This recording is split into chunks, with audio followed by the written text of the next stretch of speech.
नमस्कार मित्रों, GS education पाठशाला में आपका स्वागत करते हैं। मित्रों, दैनिक जागरण के द्वारा आज की न्यूज क्या क्या आई हैं तो आपके सामने प्रस्तुत कर रहे हैं। तो पहले न्यूज में है मित्रों कि विश्वविद्यालय ऑनलाइन ऑफलाइन दोनों ही तरीक़ों से करा सकेंगे परीक्षाएं। पूरी खबर क्या है तो इसके बारे में जान लेते हैं मित्रों। यह है जागरण ब्यूरो नई दिल्ली की। मित्रों, कोरोना संकट के बीच परीक्षा कराने और नए शैक्षणिक सत्र शुरू करने जैसी चुनौती से घिरे विश्वविद्यालयों को निकालने के लिए विश्वविद्यालय अनुदान आयोग यूजीसी गाइडलाइन जारी करेगा, लेकिन किसी पर कुछ भी थोपा नहीं जाएगा। सभी विश्वविद्यालयों को अपने संसाधनों और स्थानीय हालात को देखते हुए फैसला लेने के लिए स्वतंत्रता दी जाएगी। इस दौरान जो विश्वविद्यालय ऑनलाइन परीक्षा कराने में सक्षम हैं उन्हें उसकी भी अनुमति रहेगी। इसके साथ ही शैक्षणिक गतिविधियां कब से शुरू करनी है इसका भी निर्णय विश्वविद्यालय कोरोना संक्रमण की स्थानीय स्थिति को देखते हुए ले सकेंगे।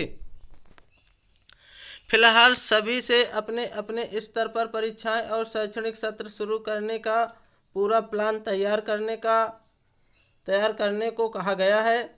विश्वविद्यालयों की परीक्षाएं कराने सहित नए शैक्षणिक सत्र को शुरू करने को लेकर यूजीसी बोर्ड की सोमवार को हुई चर्चा उच्च स्तरीय बैठक में ज़्यादातर अहम मुद्दों पर सहमति बन गई है। यूजीसी ने इसे लेकर विस्तृत गाइडलाइन को अगले 2-3 दिनों में जारी करने के संकेत दिए हैं। यूजीसी बोर्ड की बैठक में शामिल हुए एक वरिष्ठ अधिकारी के मुताबिक ऑनलाइन एजुकेशन और परीक्षा के साथ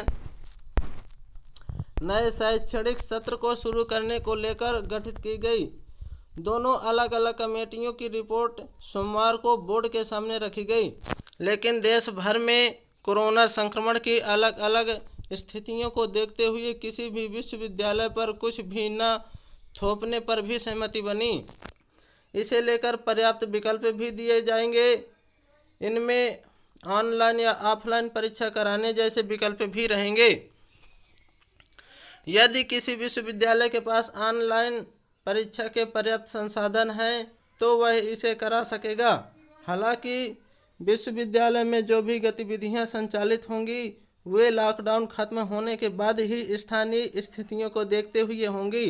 इस दौरान विश्वविद्यालय को परीक्षा कराने के अलग अलग मॉड्यूल भी सुझाए जाएंगे। यूजीसी से जुड़े अधिकारियों के मुताबिक गाइडलाइन को इसलिए भी विस्तृत स्वरूप दिया जाएगा क्योंकि सभी की क्षमताएं, संसाधन और स्थानीय हालात अलग अलग हैं।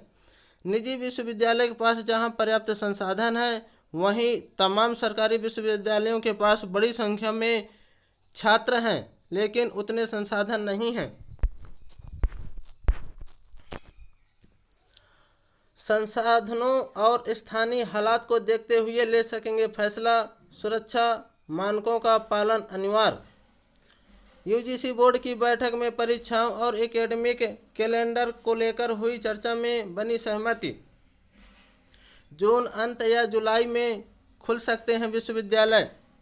यूजीसी बोर्ड ने इस बीच उन राज्यों और क्षेत्रों के विश्वविद्यालयों को जून अंत तक या जुलाई से खोलने को लेकर चर्चा की गई जहां कोरोना के एक भी केस नहीं है। खासकर नॉर्थ ईस्ट के तमाम विश्वविद्यालय इनमें शामिल हो सकते हैं। इसके साथ ही जहां स्थिति सामान्य हो चुकी है उन क्षेत्रों के विश्वविद्यालय भी स्थानीय प्रशासन से बातचीत कर जरूरी सुरक्षा प्रबंधन के साथ परिसर खोल सकेंगे। तो मित्रों, ये थी आज की न्यूज जो विश्वविद्यालय और शिक्षा से संबंधित थी। ठीक है मित्रों, हम अगली न्यूज पर चलते हैं। हमारी अगली न्यूज है मित्रों, ब्रिटेन के प्रधानमंत्री को कोरोना संक्रमित थे तो उनके न्यूज के बारे में जानते हैं मित्रों कि उनका क्या हुआ।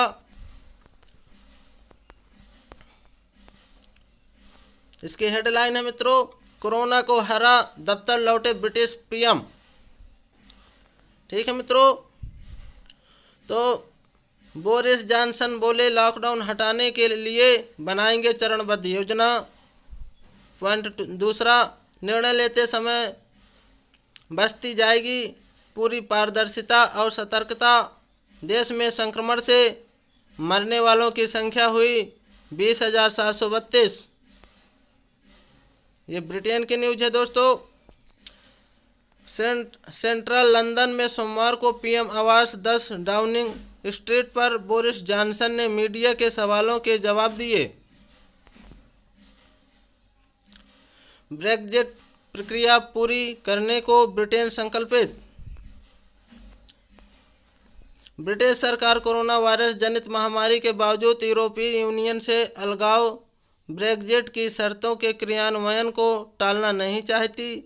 संबंधित विभाग के मंत्री माइकल गॉव ने कहा कि कार्य प्रणाली को गति देकर पूर्व घोषित तिथि 31 दिसंबर तक प्रक्रिया पूरी की जा सकती है। ब्रिटेन बीती 31 जनवरी को यूरोपीय यूनियन से अलग हो चुका है, लेकिन उसके लिए तय शर्तों को क्रियान्वित करने की प्रक्रिया जारी है। महामारी के चलते दोनों पक्षों के बीच बैठकों का सिलसिला प्रभावित हुआ है, लेकिन अब वीडियो कॉन्फ्रेंसिंग के जरिए उसे फिर से शुरू कर दिया गया है। ये मित्रों वहाँ की व्यवस्था की जानकारी थी। अब आते हैं प्रधानमंत्री की न्यूज की में।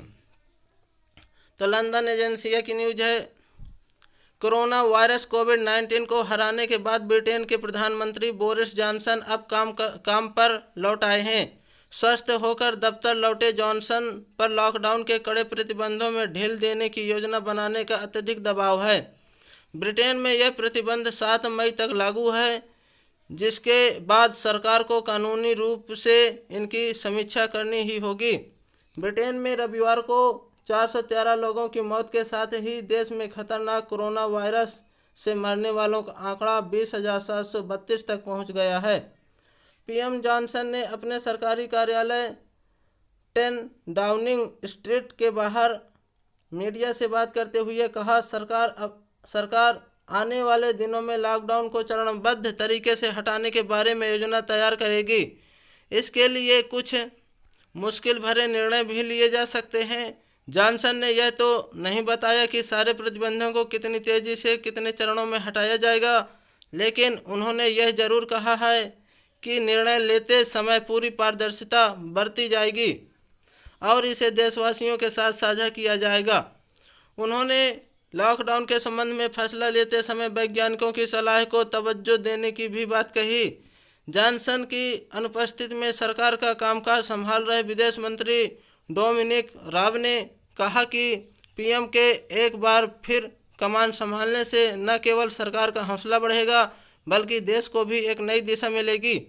उधर अस्पताल से निकलते हुए मेडिकल टीम को दिए अपने संदेश में जॉनसन ने कहा, स्वास्थ्य कर्मियों ने जो मेरे लिए किया उनका शुक्रिया अदा करने के लिए मेरे पास शब्द नहीं हैं। दरअसल लॉकडाउन की अर्थव्यवस्था को हो रहे नुकसान के चलते जॉनसन न केवल विपक्षी लेबर पार्टी के निशाने पर है, बल्कि उनकी पार्टी में भी विरोध के स्वर मुखर हो रहे हैं। इसी संबंध में लेबर पार्टी के नेता कीर स्टारमर ने जॉनसन को एक पत्र भेजा है। इसमें उन्होंने मंत्रियों को पुरानी गलतियों से सीख लेने की नसीहत दी है। हालांकि वैज्ञानिकों ने सरकार को सलाह दी है कि लॉकडाउन में फिलहाल किसी भी तरह की राहत दूसरे दौरे के संक्रमण को न्योता दे सकती है। मित्रों, ये रही आज की न्यूज़। तो इसी तरह की न्यूज़ पाने के लिए हमारे जीएस एजुकेशन पाठशाला चैनल को सब्सक्राइब करें और घंटी को बजाएं। पसंद आए तो लाइक करें। आपका बहुत बहुत धन्यवाद मित्रों।